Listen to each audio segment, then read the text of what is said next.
So in this video, I figured I'd share with you guys the Yankee Marshal's talking about being pro 2A. He's either saying that, you know, if you're pro 2A, that means that you don't agree with any type of infringement.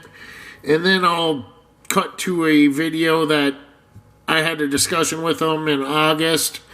And we'll see if his statements today contradict what he thought in August. So here we go. Made some people angry. They're like, I'm as pro 2A as you can be, but I don't believe this, or I don't believe that, or I don't believe these people should have guns, and I hate to break it to them.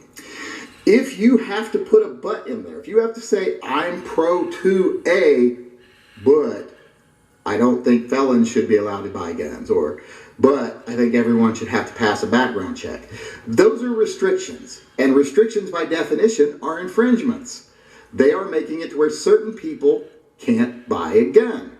So if you agree with that, you're not pro 2A, because pro 2A would mean you abide by the letter of the Second Amendment, which says, shall not be infringed. That means zero infringements. It doesn't say reasonable infringements. It says shall not be infringed. Zero. All right, so in this video, we had a slap the yank, and I was talking to him about how if you were old or if you were senile, should you lose your gun rights? And here's what he had to say all the way back in August.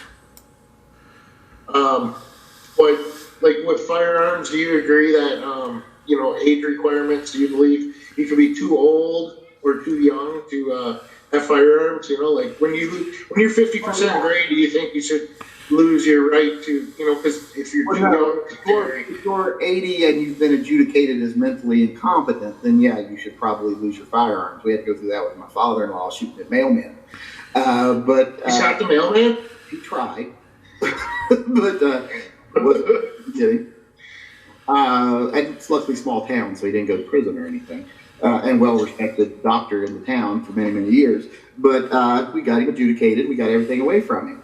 And kept him from giving away everything he owned to some woman who was taking advantage of him when he had Alzheimer's. So once someone is adjudicated, well, then yeah, they're treated like a child. That's just the way the law is. So yeah, they lose their rights to a lot of things. And as far as being too young, I don't think anyone under the age of 25 should be allowed out of the house. And until 30, they should have to have an adult with them. All right, so there you go.